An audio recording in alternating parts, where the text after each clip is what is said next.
السلام علیکم ورحمۃ اللہ وبرکاتہ نحمدہ ونصلی علی رسولہ الکریم اما بعد فاعوذ باللہ من الشیطان الرجیم بسم اللہ الرحمن الرحیم۔ آج ہم انشاءاللہ پارہ نمبر 5 کا خلاصہ بیان کریں گے۔ پارہ نمبر 4 کے آخر میں محرمات کا ذکر تھا، اب 5ویں پارے کے شروع میں محرمات کے علاوہ ان عورتوں کا ذکر ہے جن سے نکاح کرنا حلال اور جائز ہے۔ نکاح سے مقصود پاک دامنی ہے، نہ کہ صرف شہوت پوری کرنا۔ نکاح کے لیے ایجاب و قبول، 2 گواہ اور حق مہر کا ہونا ضروری ہے۔ جب نکاح ہو تو اس کا اعلان بھی لازمی کرنا چاہیے تاکہ لوگوں کو معلوم ہو جائے کہ فلاں کا فلاں سے نکاح ہوا ہے۔ اس سے انسان تہمت سے محفوظ رہتا ہے۔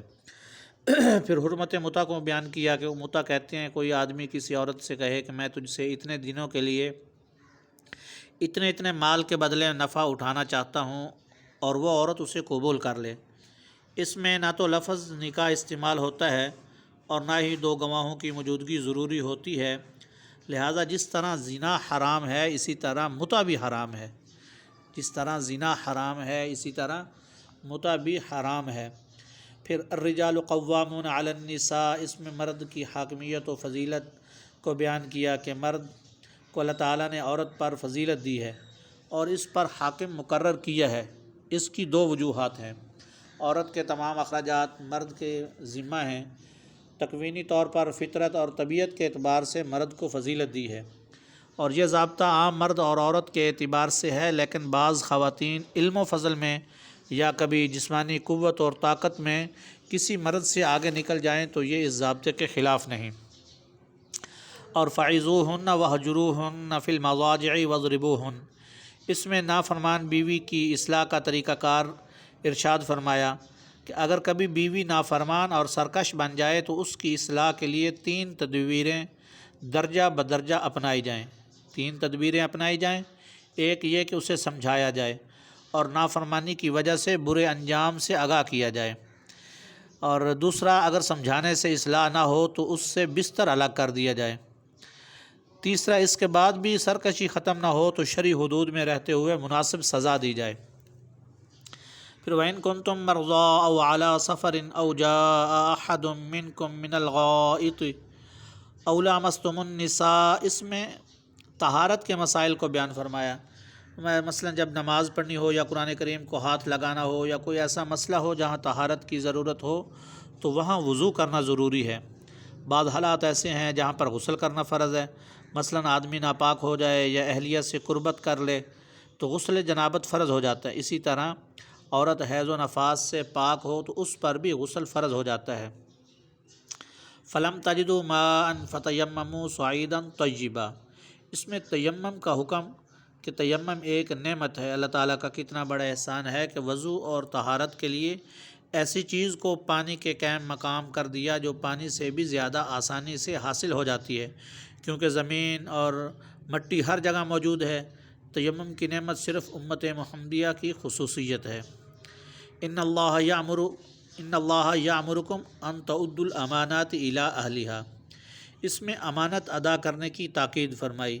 اور اس آیت کا شان نزول تو خاص واقعہ ہے کہ ہجرت سے پہلے عثمان بن طلحہ جو کعبہ کی کنجی بردار تھے، آپ صلی اللہ علیہ وسلم کو بیت اللہ میں داخل ہونے سے روکا تھا۔ آپ علیہ الصلاۃ والسلام نے عثمان بن طلحہ سے فرمایا تھا کہ اے عثمان، شاید تم کو ایک دن بیت اللہ کی یہ کنجی میرے ہاتھ میں دیکھو گے، اور اس وقت مجھے اختیار ہوگا کہ جس کو چاہوں سپرد کر دوں۔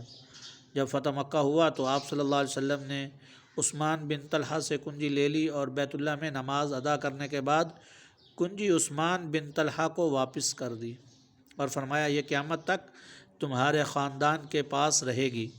لیکن اس آیت کا حکم عام ہے جس کی پابندی تمام معاملات میں پوری امت کے لیے ضروری ہے۔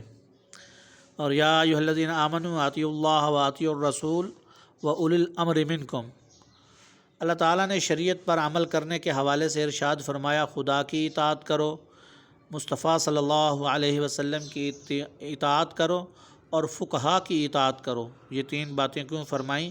اس لیے کہ اللہ تعالیٰ تو خالق ہیں اور مالک ہیں، ہم مخلوق ہیں اور مملوک ہیں۔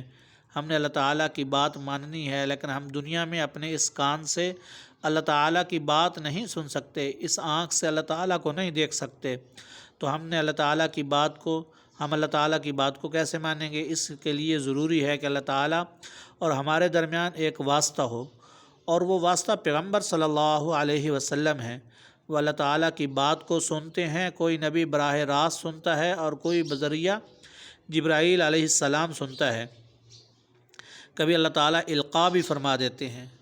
پھر ہمارے پیارے پیغمبر صلی اللہ علیہ وسلم عربی ہیں، ہم عجمی ہیں، ہم عربی نہیں جانتے، اور اگر کوئی عربی نہ سمجھتا ہو تو وہ قرآن و سنت کی تہہ تک نہیں پہنچ سکتا، تو ہم نبی کی بات کیسے مانیں؟ اس کے لیے اللہ تعالیٰ نے فرمایا کہ فقہا کی بات مانو۔ فقہا اللہ اور نبی کی بات کی تشریح کرتے ہیں۔ فقہا کیا کرتے ہیں؟ اللہ اور اس کے رسول کی بات کی تشریح کرتے ہیں۔ خدا کی بات کو قرآن کہتے ہیں، اور مصطفیٰ صلی اللہ علیہ وسلم کی بات کو حدیث کہتے ہیں۔ فقہا کی بات کو فقہ کہتے ہیں۔ گویا اللہ تعالیٰ نے یہاں قرآن کریم میں حدیث اور فقہ تینوں، قرآن، حدیث اور فقہ تینوں کو ماننے کا حکم دیا ہے۔ اجتہاد اور قیاس کا ثبوت اس آیت مبارکہ سے ملتا ہے۔ فَإِن تَنَازَعْتُمْ فِي شَيْءٍ فَرُدُّوهُ إِلَى اللَّهِ وَالرَّسُولِ۔ اس آیت میں اللہ تعالیٰ نے حکم دیا ہے کہ اگر تمہارا کسی مسئلہ کے بارے میں اختلاف ہو جائے تو تم اللہ اور اس کے رسول علیہ السلام کی جانب رجوع کرو۔ علماء نے اس سے اجتہاد اور قیاس کو ثابت کیا ہے۔ اور وَلَوْ أَنَّهُمْ إِذْ ظَلَمُوا أَنفُسَهُمْ جَاءُوكَ فَاسْتَغْفَرُوا اللَّهَ وَاسْتَغْفَرَ لَهُمُ الرَّسُولُ۔ اس آیت مبارکہ میں حضور علیہ السلام سے دعائے مغفرت کروانا، اس کے بارے میں بتایا گیا۔ یہ ایک خاص واقعہ ہے۔ یہ آیت اگرچہ خاص واقعہ میں منافقین کے بارے میں نازل ہوئی ہے، لیکن اس کا حکم عام ہے۔ جو شخص رسول صلی اللہ علیہ وسلم کی خدمت میں حاضر ہو جائے اور آپ علیہ السلام اس کے لیے دعائے مغفرت کر دیں تو اس کی مغفرت ضرور ہو جائے گی۔ اور آپ صلی اللہ علیہ وسلم کی خدمت میں حاضری جس طرح آپ علیہ السلام کی دنیاوی حیات کے زمانہ میں ہو سکتی تھی، اسی طرح آج بھی روضہ اقدس صلی اللہ علیہ وسلم پر حاضری اسی کے حکم میں ہے، جیسا کہ دیہاتی والا واقعہ مشہور ہے۔ پھر انعم اللہ علیہم من النبیین والصدیقین والشہداء والصالحین۔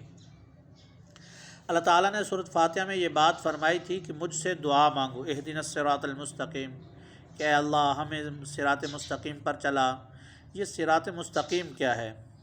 صراط مستقیم کیا ہے؟